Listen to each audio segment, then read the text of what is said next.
आज हम करेंगे क्लास 5th की बुक रिमझिम का पार्ट 1 जिसका नाम है राग की रस्सी। राग की रस्सी जो है एक तिब्बत प्रदेश की लोक कथा के बारे में बताती है। लोक कथा सबसे पहले होती क्या है?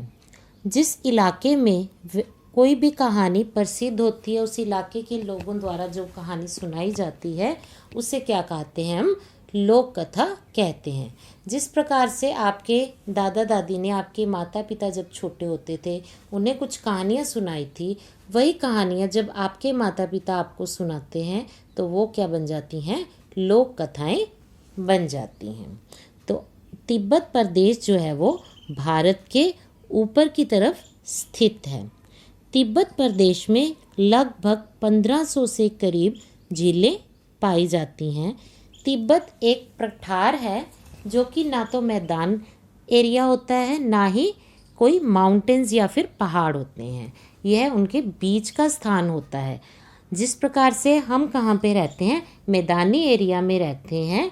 मैदानी एरिया से कुछ थोड़ा ऊपर का भाग जो होता है उसे हम कहते हैं पठार कहते हैं, और उससे ऊपर के जो हिस्से होते हैं, भूमि से ऊंचे हिस्से होते हैं, उन्हें हम क्या कहते हैं? माउंटेन कहते हैं या फिर पहाड़ कहते हैं। जो तिब्बत के पठार हैं ये ना तो माउंटेन है जिसे हम हिल स्टेशन कह सके, ना ही ये एक मैदान है। ये एक तरह से मैदानी एरिया से कुछ ऊपर उठे हुए भाग को हम क्या कहते हैं? तिब्बत का पठार कहते हैं। तिब्बत के पठार को दुनिया की छत भी कहा जाता है। अब करते हैं हम राग की रस्सी का विस्तार से पठन। लोनोपोगा तिब्बत के 32वें राजा सोनगसेन गोपो के मंत्री थे। जो ये कहानी है, ये लोक कथा है, ये किसके बारे में है? लोनपोगार के बारे में है, जो कि वहाँ के राजा सोनगसेन गोपो के मंत्री थे। और ये राजा कौन सी नंबर का राजा था? 32वें स्थान पर जो था वो राजा था। उस राज्य का 32वें स्थान का राजा था। वे अपनी चालाकी और हाजिर जवाबी के लिए दूर दूर तक मशहूर थे। कोई उनके सामने टिकता न था। लोनपोगार जो था वो अपनी होशियारी और हाजिर जवाबी के लिए दूर दूर तक मशहूर थे। उनके सामने कोई भी टिक नहीं पाता था। उनकी ज़िंदगी जो थी वो बहुत आराम से चल रही थी। मगर जब से उनका बेटा बड़ा हुआ था तो उन्हें एक चिंता सताने लगी थी। उनकी चिंता का कारण क्या था? कि उनका जो बेटा था, लोनपोगार का जो बेटा था, वो बहुत ही भोला था। होशियारी उसे छूकर भी नहीं गई थी। होशियारी क्या होती है? चालाकी। वो किसी भी प्रकार से चालाक नहीं था। लोनपोगार ने सोचा मेरा बेटा बहुत सीधा साधा है, मेरे बाद इसका काम कैसे चलेगा? ये चिंता जो थी लोनपोगार को सताती रहती थी। एक दिन लोनपोगार ने अपने बेटे को 100 भेड़ें देते हुए कहा कि तुम इन्हें लेकर शहर चले जाओ, परंतु तुम्हें इन्हें ना ही मारना है और ना ही बेचना है, और तुम्हें इन्हें क्या करना है? वापस लेकर आना है, और साथ में 100 जौ के बोरे लेके आने हैं। जौ क्या होती है? जिस प्रकार से गेहूँ होती है, गेहूँ के दाने होते हैं, उसी प्रकार से जौ के भी दाने होते हैं। दिखने में गेहूँ की तरह ही लगते हैं, और उससे भी आटा बनाया जाता है रोटी बनाने के लिए। ये होती है जौ। तो लोनपोगार ने अपने बेटे को क्या कहा था कि तुम्हें मैं 100 भेड़ें दे रहा हूँ और तुम इसे शहर में लेके जाओ, और ना ही तुम्हें इसे मारना है ना ही बेचना है, बल्कि इन्हें वापस लाना है, और साथ में क्या लेके आना है? जौ के 100 बोरे साथ में लेके आना है, वरना मैं तुम्हें घर में घुसने नहीं दूंगा। लोनपोगार ने अपने बेटे को कह दिया, और उसका बेटा शहर की तरफ के लिए रवाना हो गया।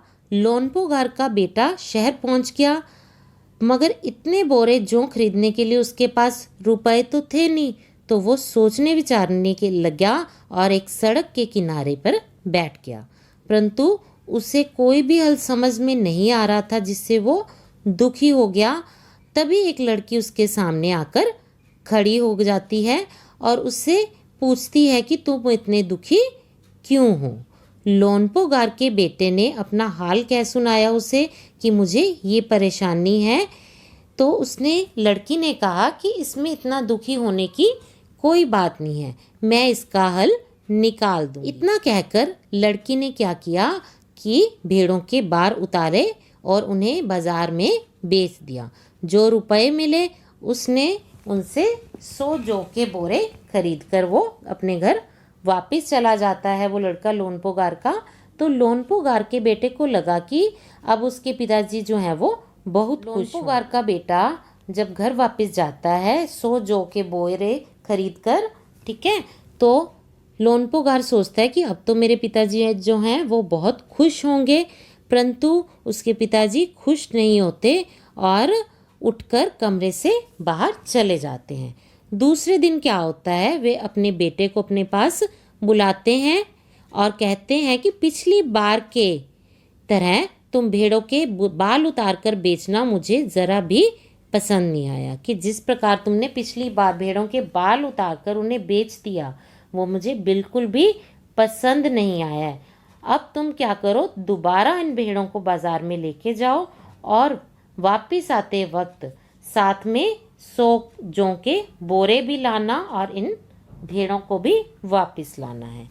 एक बार फिर निराश लोनपोगार का बेटा शहर में उसी जगह पर बैठ जाता है।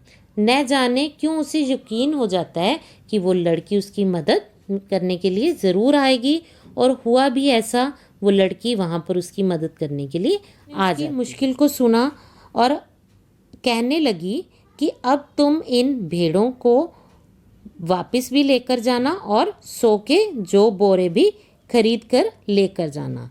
तो लोनपोगार का बेटा पूछता उससे कि ये कैसे होगा। तो वो उसे बताती है कि तुम इन भेड़ों के सींग काट लो और इन्हें बेचकर जो रुपए तुम्हें मिलेंगे उनसे तुम क्या करना, जौ के 100 बोरे खरीद लेना। बोरे लोनपोगार के बेटे को सौंपकर लड़की ने उसे घर भेज दिया।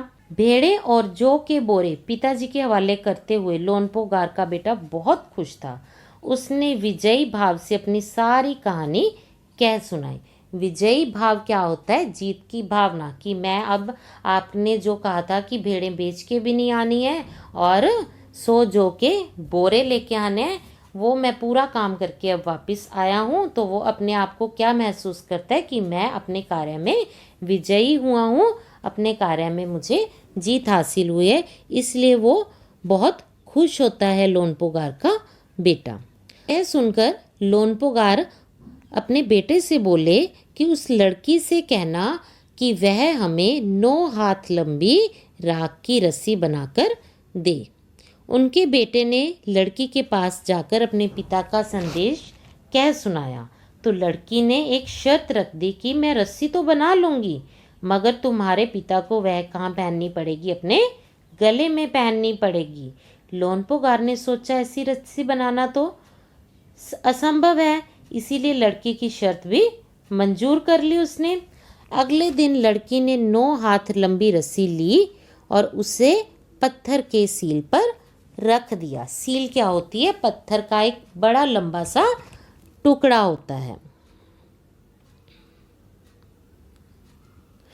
अब क्या था, उस लड़की ने एक 9 हाथ लंबी रस्सी ली और सील पर रखकर क्या किया, उसे जला दिया।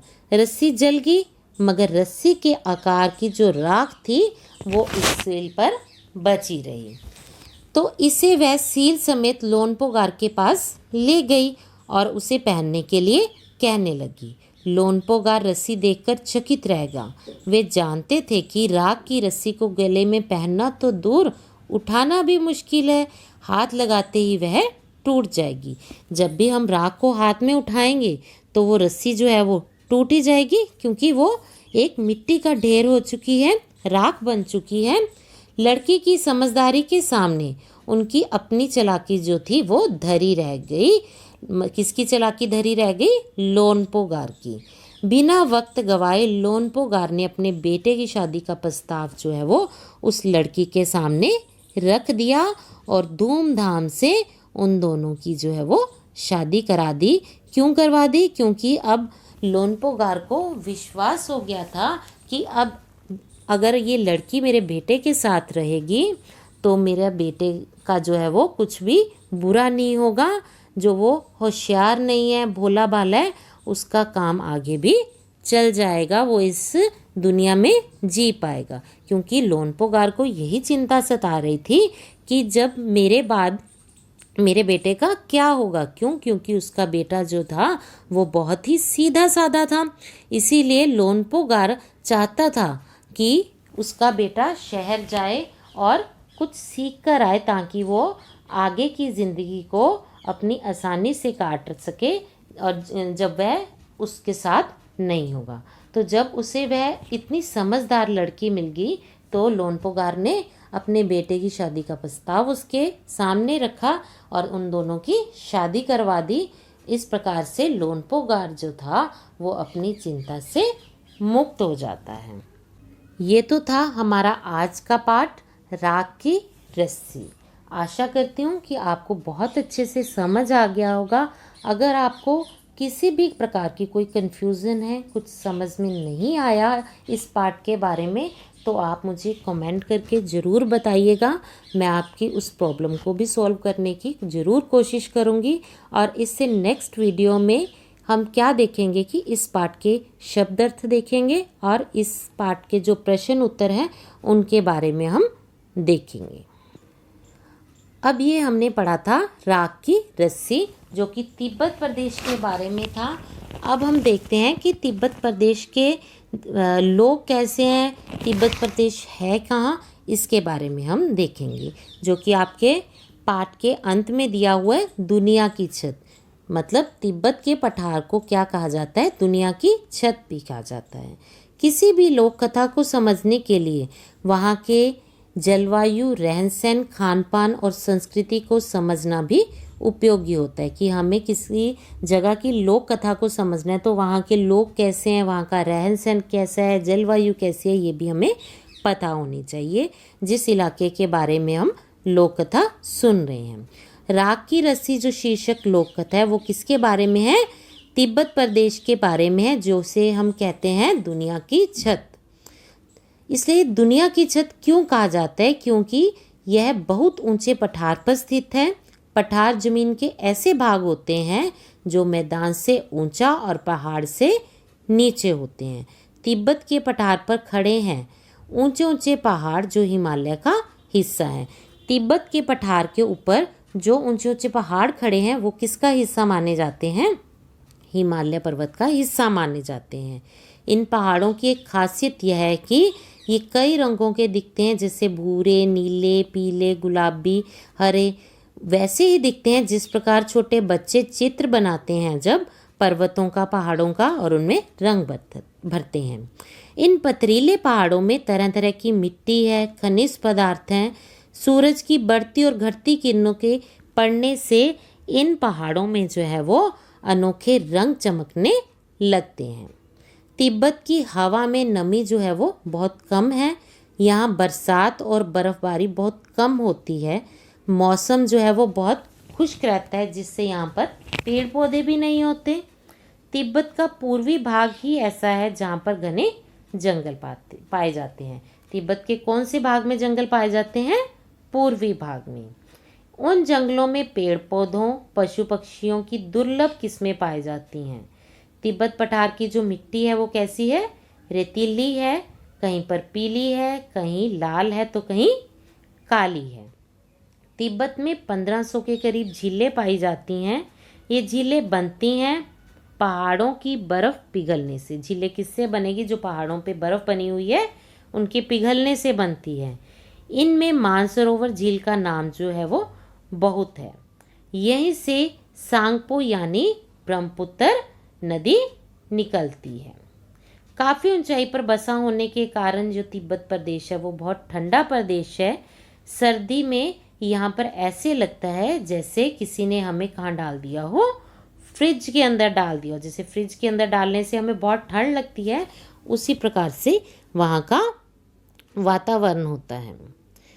वहाँ पर बहुत सी ठंडी हवाएं चलती हैं, इसीलिए वहाँ के लोग हमेशा कैसे कपड़े पहन कर रखते हैं, भारी भरकम और गर्म कपड़े पहन कर रखते हैं। तिब्बती लोगों के घर बनाने की कारीगरी जो है वो बहुत ही अनोखी है। इनके घर जो है वो बहुमंजिला होते हैं और किससे बने होते हैं? लकड़ी से इनके घर बने होते हैं। लोग अब मिट्टी, पत्थर, सीमेंट से भी घर बनाने लगे हैं वहाँ पर। इनके घरों में खिड़कियाँ बहुत अधिक होती हैं ताकि सूर्य के ढेर सारी रोशनी जो है वो घर के अंदर आ सके। भूकंप से बचाव के लिए दीवारें अंदर की ओर थोड़ा झुकी हुई होती हैं, क्योंकि वहाँ पर भूकंप बहुत आते हैं, इसलिए वहाँ पर दीवारें जो हैं वो अंदर की ओर झुकी बनाई जाती हैं। तिब्बत प्रदेश का एक शहर है जो सबसे बड़ा है, जिसका नाम है ल्हासा। 3650 मीटर की ऊंचाई पर स्थित होने के कारण यह दुनिया का सबसे ऊंचा शहर माना जाता है। कपड़े तथा खाने पीने के लिए यहाँ का बाजार जो है वो बहुत प्रसिद्ध है। ल्हासा को तिब्बतियों का दिल माना जाता है। ये तो था हमारा आज का पाठ, राख की रस्सी। मिलते हैं नेक्स्ट वीडियो में, जिसमें हम करेंगे राख की रस्सी के शब्दार्थ और इसके प्रश्न उत्तर।